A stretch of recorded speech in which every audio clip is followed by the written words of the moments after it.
ले लेगा वो कैंसिल करा को किसके नाम पड़ेगी साइड वाला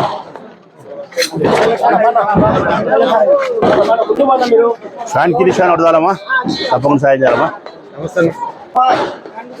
सलाम अलैकुम भैया फैन की निशान डाल भाई मेरा घर का जो प्रॉब्लम है ना वो 3 अंतस्तुल को बिल आता है ना करंट ये 3 अंतस्तुలకు ఒకటే బిల్ వస్తుంది నాకు బిల్ వస్తుంది ఒక అంతస్తు ఉండేది పన్ను ఇంటి పన్నా తీసుకొని 10 గంటలకు రమ్మను కాగితం చెప్పు 10 గంటలకు నేను మున్సిపల్ ఆఫీసులో ఉంటుంది క్యాన్వాస్ అయిపోయిన తర్వాత నీ పేపర్ నా ఇంటి పన్ను తీసుకొని వస్తే కదా నేను మార్పిస్తా ఫ్యాన్ కి నిషాన్ ఉంటుందమ్మా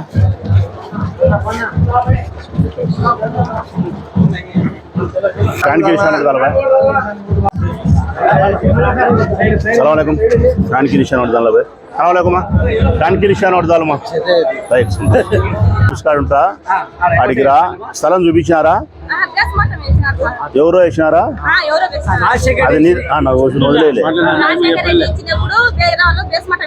ఇది రాజశేఖర్ కాదు ఇచ్చింది చంద్రబాబు నాయుడు ఇచ్చినాడు మీకు స్థలం చూపిలే ఇప్పుడు పోయి అడిగితే ఎవరితో బేసిమట్టం చూపించినారు అది వేసుకుంటే ఎవరన్నా అడ్డం వస్తున్నారా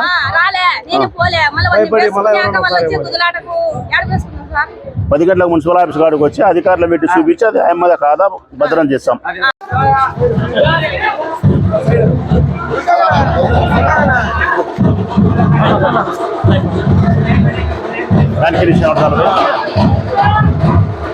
నేను భాషలోకి వచ్చా కదా సార్ ఇంటి దగ్గర వచ్చా కదా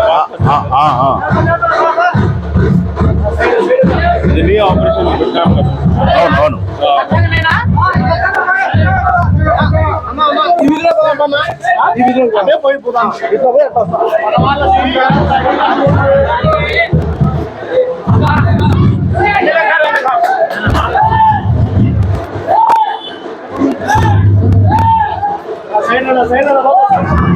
అందరికీ నమస్కారం. ఈరోజు 19వ వార్డులో వైఎస్ఆర్ కాంగ్రెస్ పార్టీ జెండా ఎన్నికల ప్రచారాన్ని నిర్వహించింది. స్థానిక వైఎస్ఆర్ కాంగ్రెస్ పార్టీ నాయకుడు చాను ఆధ్వర్యంలో రాము, శశి, మిగతా వైఎస్ఆర్ కాంగ్రెస్ పార్టీ నాయకుల యొక్క ఆధ్వర్యంలో ఈ ప్రచారం చాలా గొప్పగా నిర్వహించబడిందని చెప్తా ఉన్నా. కంప్లీట్గా ఇది ముస్లిం కమ్యూనిటీతో నిండి ఉండే వార్డే. 80% పేదవారితోనూ మధ్యతరగతి కుటుంబీకులతోనూ ఉండే వార్డు. అంటే సంక్షేమ పథకాలు గడప గడపకు అంది ఉండేవాడు. సంక్షేమ పథకాలు గడప గడప అందినాయి అంటే తప్పనిసరిగా అది వైఎస్ఆర్ కాంగ్రెస్ పార్టీకి పూర్తి అనుకూలం ఉండే వాతావరణమే. ఈ వార్డులన్నీ కూడా అంతే. ఎక్కడ చూసినా కానీ ముస్లిం సోదరులు కానీ ఇతర మతస్థులు కులస్తులు కానీ జగన్మోహన్ రెడ్డి గారి పాలనను అభినందిస్తూ ఉన్నారు. వారి సంక్షేమ పథకాల వెల్లువ వారి పేదరికానికి తోడుగా నిలబడిందని చెప్తా ఉన్నారు. వారి పిల్లల భవిష్యత్తుకు నాడు నేడు మన బడి పెద్దగా ఉపయోగపడిందని చెప్తా ఉన్నారు. ఇచ్చిన మాట కట్టుబడి డాక్రా గ్రూపుల్లోని మహిళల యొక్క రుణాలు 200 కోట్లు చెల్లించినందుకు ధన్యవాదాలని చెప్తా ఉన్నారు. ఇన్ని మంచి చేసిన ఎన్ను పోగొట్టుకోవాల్సిన అవసరమే ఉంది. చేస్తాడో చెయ్యడో మాట ఇచ్చి తప్పే చంద్రబాబు నాయుడు ఓటు వేయాల్సిన అవసరమే ఉంది. ఇచ్చిన వ్యక్తిని పోగొట్టుకొని అపనమ్మకం ఉండే వ్యక్తికి ఓటు వేయాల్సిన అవసరం మాకు లేదు నాయన.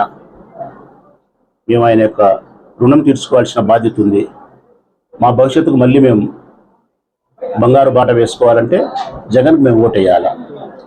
మా పిల్లలు బాగుండాలన్నా, మేము బాగుండాలన్నా, ముఖ్యంగా పేదవాళ్ళం బాగుండాలంటే జగన్ అధికారంలోకి రావాలి. మీరు చెప్పినా చెప్పకపోయినా మేము ఫ్యాన్ గుర్తుకే ఓటేస్తాం. ఎవరు అడిగినా అడగకపోయినా మేము జగన్ సమర్థించే వాళ్ళమే. ఇది ప్రజల యొక్క నాడి, ప్రజల నోట్ల నుంచి వచ్చే మాటలు. ఇది క్షేత్రస్థాయిలో ఎవరు విలేకరులు కానీ ఇతర ఏ రాజకీయ పార్టీలు సంబంధం లేనట్టు పోయి విచారించుకుంటే కూడా కనపడే సత్యం ఇదే. ఈరోజు జగన్ వెంట మాలాంటి నాయకులు ఉన్నా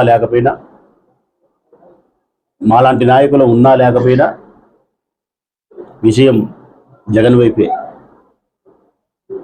జగన్ వెంట నడిచే నాయకులకు ప్రజల నుంచి గౌరవం, ఆదరాభిమానాలు లభ్యమవుతాయి. జగన్ తిరస్కరించే నాయకులకు మరొక నెలన్నర కాలంలో రాజకీయ పరాభవం, అవమానాలు, ప్రజల చిత్కారాలే ఎదురవుతాయి. వైఎస్ఆర్ కాంగ్రెస్ పార్టీకి మోసం చేసిన, వైఎస్ఆర్ కాంగ్రెస్ పార్టీ నాయకత్వాన్ని బలహీనపరచాలని ఎవరు ప్రయత్నం చేసినా వారే రాజకీయంగా బలహీనపడిపోతారు మరొక నెలన్నర కాలంలో. మీరు గమనించండి ప్రజలారా,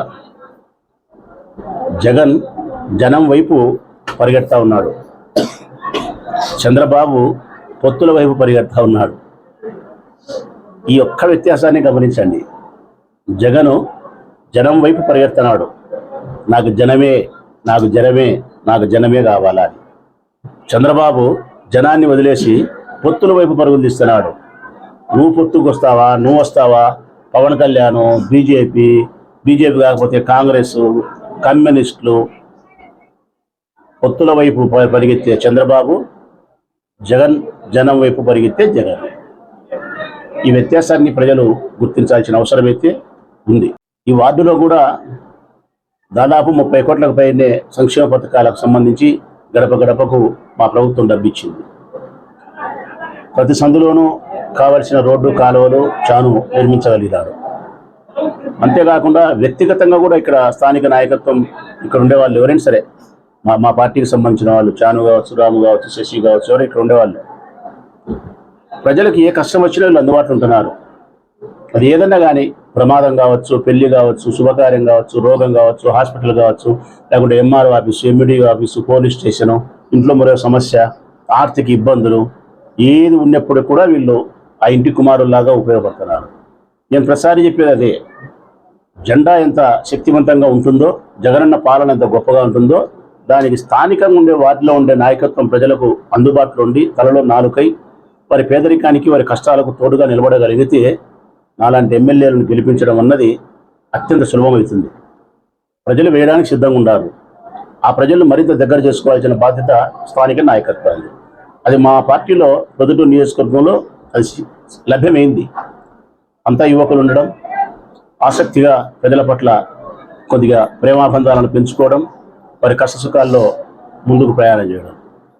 ఈ వార్డులో నేను చెప్తా ఉన్నా కదా, 80% వైఎస్ఆర్ కాంగ్రెస్ పార్టీకి ఓట్లు వస్తే 20% మాత్రమే ఇతర రాజకీయ పార్టీలకు ఓట్లు వస్తాయి. నేను చెప్పినది ఏది కూడా అతిశయోక్తిగా చెప్పడంలే, కేవలం ఒక ఆత్మవిశ్వాసాన్ని పెంచాలని చెప్పడంలే. అనాలసిస్ 100% నేను చేసే చెప్తానా. 80% వైఎస్ఆర్ కాంగ్రెస్ పార్టీకి ఇక్కడ వస్తాయి, 20% మాత్రమే తెలుగుదేశం పార్టీకి ఇక్కడ ఓట్లు వస్తాయి.